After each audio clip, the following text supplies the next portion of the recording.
Hello class seventh, कैसे हैं आप सब। आज की इस वीडियो में हम देखेंगे क्लास सेवन्थ सामाजिक एवं राजनीतिक जीवन का चैप्टर नंबर 5 एंड चैप्टर का नेम आप देखो वुमेन चेंज द वर्ल्ड, यानी कि औरतों ने बदली दुनिया। ठीक है, सो इस वीडियो में हम इस चैप्टर के क्वेश्चन आंसर्स को सॉल्व करेंगे। तो आप अपनी कॉपी और पेन उठाओ और चलो मेरे साथ क्वेश्चन आंसर्स को सॉल्व करने। तो अब आप यहाँ पर देखो, आपके पास दो तरह के प्रश्न इस चैप्टर के अंदर आते हैं। एक तो जो आपके पास यहाँ पर चैप्टर के अंदर ही पूछे जाते हैं, और दूसरे हैं आपके पास जो लास्ट में पूछे जाते हैं। ठीक है, चैप्टर खत्म होने के बाद जो आपके पास वहाँ पर क्वेश्चन आते हैं अभ्यास के अंतर्गत, वो तो मैं आपको दोनों ही आंसर यहाँ पर बताऊंगा। ठीक है, दोनों की मैं आंसर बताऊंगा। सबसे पहले हम देखते हैं पाठगत प्रश्न, यानी कि जो चैप्टर के अंदर आपसे पूछे गए हैं। तो उसमें आप देखो स्टार्ट करते हैं। सबसे पहला प्रश्न है आपके पास, किस प्रकार के व्यवसायों में स्त्री की अपेक्षा पुरुष अधिक हैं। ठीक है, अब आपको बताना है किस तरह के वो काम है। ठीक है, व्यवसाय हैं जिनमें स्त्रियों की अपेक्षा पुरुष अधिक हैं। तो आप इसका उत्तर आप लिखोगे, जैसे देखो यहाँ पर पुलिस, सेना, ड्राइवर, पेट्रोल पंप के कर्मचारी, रेलवे व वायुमान के पायलट, व्यापार, किसान, वैज्ञानिक, औद्योगिक मजदूर आदि व्यवसायों में स्त्रियों की अपेक्षा पुरुष अधिक हैं। ठीक है, तो ये तो आपको नॉर्मल पता चल गया होगा। ठीक है, बहुत इजी क्वेश्चन था। उसके बाद आप सेकंड क्वेश्चन देखो हमारे पास क्या है यहाँ पर, नर्स के काम में महिलाओं की संख्या अधिक क्यों है। ठीक है, आपने देखा होगा अक्सरतर जो हॉस्पिटल्स में नर्स होती हैं वो अक्सरतर फीमेल होती है। ठीक है, यानी कि महिलाएं होती हैं। तो ऐसा क्यों है, तो आप देखो यहाँ पर महिलाएं अच्छी नर्सें हो सकती हैं क्योंकि वे अधिक सहनशील और विनम्र होती हैं। इसे परिवार में स्त्रियों की भूमिका के साथ मिलाकर देखा जाता है। रोगियों को जो रोग से पीड़ित हैं उन्हें घर जैसा स्नेह मिलना चाहिए जो कि नर्स के रूप में महिलाओं में मौजूद होता है। ठीक है, यानी कि जैसे आप देखो घर में भी अगर किसी की तबीयत खराब होती है, कुछ भी होता है, तो घर में महिलाएं ही होती हैं जो देखती हैं सबको। तो इसीलिए यहाँ पर नर्स के रूप में भी महिलाओं को ही रखा जाता है। ठीक है, उसके बाद आप देखो अगला यहाँ पर प्रश्न 3 है, महिला किसानों की संख्या पुरुषों की तुलनात्मक रूप से कम है, यदि है ठीक है तो क्यों। अब आप देखो यहाँ पर उत्तर आप लिखोगे यहाँ पर, किसानों की खेती का काम कठिन होता है, जैसे हल चलाना, कुदाल चलाना, बोझा ढोना आदि, और इन कामों को महिलाओं की अपेक्षा पुरुष आसानी से कर लेते हैं। ठीक है, महिलाओं को इन कामों में मुश्किल होती है क्योंकि महिलाओं का शरीर पुरुषों की अपेक्षा थोड़ा सा नाजुक होता है। ठीक है, इसलिए महिला किसानों की संख्या, यानी कि जो महिला किसान है उनकी संख्या पुरुषों की तुलना में कम है। उसके बाद आप देखो प्रश्न 4 है यहाँ पर, पुस्तक के वाक्यांशों के आधार पर प्रश्नों के उत्तर दीजिए। पहला आप देखो यहाँ पर क्या वाक्यांश दिया है आपको, यदि आप जेवियर होते तो कौन से विषय चुनते। तो इसका उत्तर आप देखो यहाँ पर आप लिख सकते हो, यदि हम जेवियर होते तो इतिहास विषय को ही चुनते, क्योंकि कोई भी विषय खराब नहीं होता, ये आपको पता होना चाहिए। बस इंसान की अपनी इच्छा होती है कि उसको जिस सब्जेक्ट में मजा आता है, ठीक है, यानी कि उसे पढ़ना अच्छा लगता है। आगे आप देखो, अपनी किसी भी विषय के प्रति दिलचस्पी होनी चाहिए, किसी भी विषय को दिलचस्पी से पढ़कर अव्वल नंबर लाया जा सकता है और अपने लक्ष्य की ओर बढ़ा जा सकता है। अब उसके बाद आप देखो अगला है आपके पास यहाँ पर खो दिया है कि अपने अनुभव के आधार पर बताइए कि लड़कों को ऐसे किन किन दबावों का सामना करना पड़ता है। ठीक है, तो उसके बाद आप उत्तर देखोगे यहाँ पर, लड़कों को निम्न दबावों का सामना करना पड़ता है। पहला है देखो माता पिता के अनुरूप परीक्षा में अंक लाने का दबाव। फिर दूसरा यहाँ पर कई बार लड़कों को अपने इच्छा के विरुद्ध विषय चुनने का दबाव डाला जाता है। ठीक है, अब अगला थर्ड पॉइंट आप देखो यहाँ पर, लड़कों पर एक अच्छी नौकरी हासिल करने का भी दबाव होता है क्योंकि बाद में उसको अपनी फैमिली को देखना होता है। ठीक है, अगला आप देखो प्रश्न 5 है यहाँ पर, माध्यमिक स्तर पर कितने बच्चे स्कूल छोड़ देते हैं। ठीक है, तो इसका उत्तर आप देखो यहाँ पर, आपने चैप्टर के अंदर पढ़ा होगा, माध्यमिक स्तर पर लगभग 52% बच्चे स्कूल छोड़ देते हैं, जिनमें से 57% अनुसूचित जाति के लड़के, और यहाँ पर आप देखो 69% यहाँ पर अनुसूचित जनजाति के लड़के शामिल है, तथा 62% अनुसूचित जाति की लड़कियां और 71% यहाँ पर आप देखो अनुसूचित जनजाति की लड़कियां स्कूल बीच में ही छोड़ देती हैं। आगे आप देखो यहाँ पर प्रश्न 6 है आपके पास, शिक्षा के किस स्तर पर आपको सर्वाधिक बच्चे स्कूल छोड़ते हुए दिखाई देते हैं। तो अब इसका उत्तर आप देखो यहाँ पर, शिक्षा के उच्च माध्यमिक स्तर पर हमको सर्वाधिक बच्चे स्कूल छोड़ते हुए दिखाई देते हैं। जैसे कि आपने देखा होगा अक्सरतर जो बच्चे यहाँ पर पढ़ना छोड़ते हैं वो छोड़ते हैं 10th में या फिर 12th में। ठीक है, उसके बाद आप आगे देखो, उच्च माध्यमिक स्तर पर लगभग 63% बच्चे स्कूल छोड़ देते हैं, जिसमें से 71% अनुसूचित जाति के लड़के, 78% यहाँ पर अनुसूचित जनजाति के लड़के, 76% यहाँ पर है आपका अनुसूचित जाति की लड़कियां, और 81% यहाँ पर अनुसूचित जनजाति की लड़कियां स्कूल छोड़ देती हैं।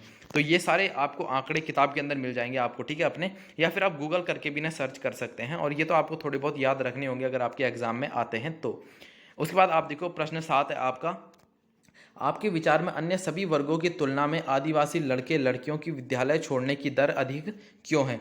तो इसका उत्तर आप लिखोगे, देखो यहाँ पर अन्य सभी वर्गों की तुलना में आदिवासी लड़के लड़कियों के विद्यालय छोड़ने के कारण क्या हो सकते हैं। आप यहाँ पर देखो, पहला है यहाँ पर आदिवासी वाले क्षेत्र जो कि मुख्यतः जंगली क्षेत्र होते हैं, वहाँ पर स्कूलों की संख्या काफ़ी कम होती है, ये आपको पता है, ठीक है।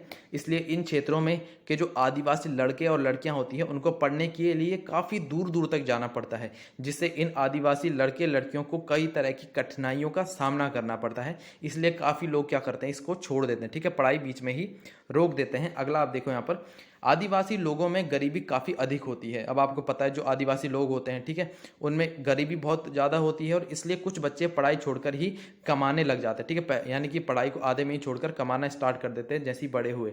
फिर कुछ जनजातीय लोग पढ़ाई का खर्चा नहीं उठा पाते, जबकि वर्तमान समय में सरकार ने बच्चों की किताबें मुफ्त, स्कूल ड्रेस के लिए पैसे और यहाँ पर आप देखो मध्याह्न के समय भोजन प्रबंध यहाँ पर कर, यानी कि भोजन का जो प्रबंध है वो भी कर दिया है। इसके बावजूद पढ़ाई के छोटे मोटे खर्चे भी आदिवासी लोग नहीं उठा पाते। अब उसके बाद आप देखो प्रश्न 8 है आपके पास यहाँ पर प्राथमिक कक्षाओं में स्कूल छोड़ देने वाले बच्चों के आंकड़ों के आधार पर एक आपको दंडारेख बनाना है, ठीक है, यानी कि आपने देखा होगा जिसमें आप बार ग्राफ बनाते हैं इस तरह से, ठीक है। तो स्कूल का स्तर आप देखो सभी लड़के यहाँ पर इस तरह से आपको दिया है और यहाँ पर है प्राथमिक कक्षाओं जिसमें आपको संख्या में दिया है, ठीक है, यहाँ पर।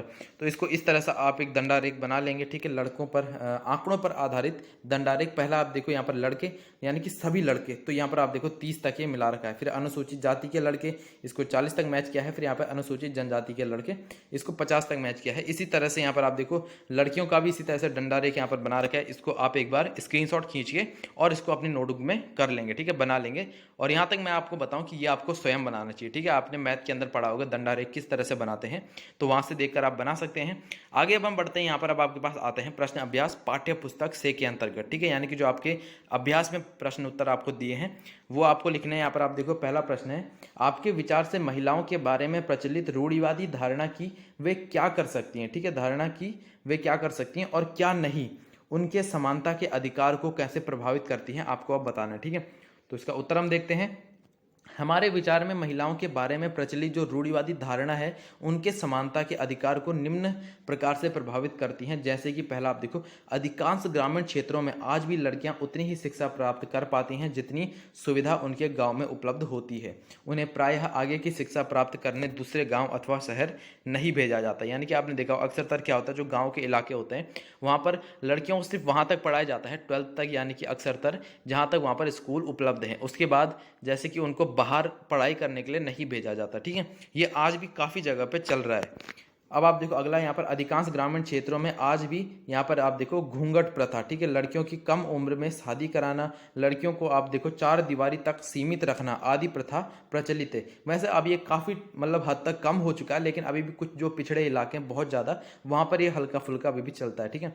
अधिकांश परिवारों में लड़कियों के स्कूल शिक्षा पूरी हो जाने के बाद उनकी शादी कर दी जाती है, ठीक है। अगला आप देखो यहाँ पर प्रश्न 3 है, अधिकांश ग्रामीण क्षेत्रों में या यहाँ पर है अशिक्षित परिवारों या रूढ़िवादी परिवारों में लड़कियों को पराया धन मानकर परवरिश की जाती है और लड़कों को वंश चलाने वाला माना जाता है, इसलिए उनकी परवरिश लड़कियों से बेहतर की जाती है, जो आपको यहाँ पर लगता है कि बिल्कुल ये गलत किया जाता है, ठीक है। अगला आप देखो चौथा है यहाँ पर अधिकांश लोग अभी भी यह मानते हैं कि लड़कियों का मुख्य कार्य भावी परिवार के उत्तरदायित्व को निभाना है, जिसके लिए उच्च शिक्षा के स्थान पर अन्य कार्यों जैसे कि यहाँ पर आप देखो पाक कला यानी कि खाना बनाना, ठीक है, सिलाई बुनाई आदि की अधिक आवश्यकता होती है। लेकिन आज के टाइम पे ऐसा नहीं होता, जिसको जो करना होता है वो कर सकता है, ठीक है। आज के टाइम पे काफ़ी ज़्यादा इन चीज़ों को घटा दिया है, ठीक है, अभी भी, लेकिन जो कुछ बहुत ज़्यादा पिछड़े हुए इलाके हैं वहाँ पर हल्का फुल्का ये अभी भी चलता हुआ आ रहा है। अब उसके बाद आप देखो प्रश्न 2 है आपके पास, कोई एक कारण बताइए जिसकी वजह से यहाँ पर आप देखो राज सुंदरी देवी और रमाबाई और रैकया हुसैन के लिए अक्षर ज्ञान इतना महत्वपूर्ण था। तो ये आपको आपके चैप्टर के अंदर दिया होगा, ठीक है, आपने अगर पढ़ा होगा तो आपको पता चल जाएगा। यहाँ पर आप देखो राज सुंदरी देवी, रमाबाई और यहाँ पर रकया हुसैन को के लिए अक्षर ज्ञान इसलिए महत्वपूर्ण था क्योंकि तीनों पढ़ाई और अक्षर ज्ञान के लिए काफ़ी उत्सुक थी और ये तीनों धनी परिवार से संबंधित थी, जिसके कारण उनके लिए यह संभव हो सका। अब आगे देखो आप प्रश्न 3 है आपके पास, निर्धन बालिकाएं पढ़ाई बीच में ही छोड़ देती हैं क्योंकि शिक्षा में उनकी रुचि नहीं है। पृष्ठ 17 पर दिए गए अनुच्छेद को पढ़कर स्पष्ट कीजिए कि यह कथन सही क्यों नहीं है। अब आप देखो इसका उत्तर आप लिखोगे, यह कथन सत्य नहीं है, क्योंकि निर्धन बालिकाएं पढ़ाई बीच में ही छोड़ देती हैं। इसका कारण उनकी रुचि न होना बल्कि दूसरे अनेक कारण हो सकते हैं। ठीक है, पहला कारण आप देखो क्या है, दलित, आदिवासी और मुस्लिम वर्ग की लड़कियों के स्कूल छोड़ देने के अनेक कारण हैं, जैसे कि देश के अनेक भागों में विशेषकर ग्रामीण और गरीब क्षेत्रों में नियमित रूप से पढ़ाने के लिए न उचित स्कूल हैं न ही शिक्षक हैं। ठीक है, जो वैसे बहुत पिछड़े हुए इलाके गांव हैं, ठीक है, अभी भी शहरों में भी कहीं कहीं पर है, जो मतलब अभी बिल्कुल बैकग्राउंड में शहर है, उनमें काफ़ी जगह होता है कि वहाँ पर अच्छे से स्कूल नहीं है, जिससे कि उनको शिक्षा प्राप्त नहीं हो पाती अच्छी तरह से। आगे देखो आप, यदि विद्यालय घर के पास नहीं हो तो लाने जान और यहाँ पर है ले जाने के लिए किसी साधन जैसे बस या वैन आदि की व्यवस्था न हो तो अभिभावक लड़कियों को स्कूल नहीं भेजना चाहते। फिर आगे यहाँ पर आप देखो, कुछ परिवार अत्यंत निर्धन होते हैं और अपने सभी बच्चों को पढ़ाने का खर्च नहीं उठा पाते। ऐसी स्थिति में लड़कों को प्राथमिकता मिलती है और लड़कियों को नहीं पढ़ाया जाता। ये भी बिल्कुल यहाँ पर गलत है। ठीक है, अगला आप देखो थर्ड, यहाँ पर बहुत से बच्चे इसलिए भी स्कूल छोड़ देते हैं क्योंकि उनके साथ उनके शिक्षक और सहपाठी भेदभाव करते हैं। आगे आप देखो, अगला प्रश्न आपके पास यहाँ प्रश्न 4, क्या आप महिला आंदोलन द्वारा व्यवहार में लाए जाने वाले संघर्ष के 2 तरीकों के बारे में बता सकते हैं? महिलाएं क्या कर सकती हैं और क्या नहीं? इस विषय पर आपको रूढ़ियों के विरुद्ध संघर्ष करना पड़े तो आप पढ़े हुए तरीकों में से कौन से तरीके का उपयोग करेंगे? आप इसी विशेष तरीके का उपयोग क्यों करेंगे, आपको बताना है। ठीक है, तो इसका उत्तर आप देखो, संघर्ष के 2 प्रमुख तरीके। पहला है यहाँ पर आप देखो, औरतों के अधिकार के संबंधों में समाज में जागरूकता बढ़ाना। अगला है भेदभाव और हिंसा का विरोध करना। तो आप देखो, आप इसमें से कोई सा भी तरीका लिख सकते हो। ठीक है, अपनी मर्जी से आपको कौन सा सही लगता है। मैं आपको बताता हूँ, यहाँ पर आप देखो, यदि हमें रूढ़ियों के विरुद्ध संघर्ष करना पड़े तो हम प्रयास करेंगे कि समाज में औरतों के अधिकारों के संबंध में जागरूकता फैलाया जाए। लोगों को यह बतलाया जाए कि महिलाएं भी समाज के अंग हैं और महिलाओं के विकास से ही परिवार और समाज का विकास हो सकता है। ठीक है, आगे आप देखो, समाज को यह बतलाया जाए कि हमारे पूर्वज पढ़े लिखे नहीं थे, इसलिए उनके अंदर महिलाओं को लेकर संकीर्ण मानसिकता थी। अब हम संकीर्ण मानसिकता को छोड़कर महिलाओं से होने वाले भेदभाव को त्याग करें और एक आदर्श समाज का निर्माण करें। ठीक है, तो यहाँ पर बहुत अच्छी बात लिखी गई है। तो अब आप देखो, क्लास 7 यहाँ पर आपके इस चैप्टर के सारे क्वेश्चन आंसर्स कंप्लीट हो जाते हैं और क्लास 7 आप अदर सब्जेक्ट के question answer videos modern master ji के चैनल पर देख सकते हैं। मैंने सभी पे वीडियो बना रखी है, लिंक मैं आपको डिस्क्रिप्शन में प्रोवाइड कर दूंगा। और अगर आपको कोई भी डाउट है तो आप कमेंट सेक्शन में बता सकते हैं, मैं उसका सॉल्यूशन या फिर आपको वहीं पर सेंड कर दूंगा या फिर उस पर एक जल्दी से वीडियो बना दूंगा। बाकी तब तक के लिए पढ़ाई करते रहें और मॉडर्न मास्टर जी का नाम भी रोशन करें।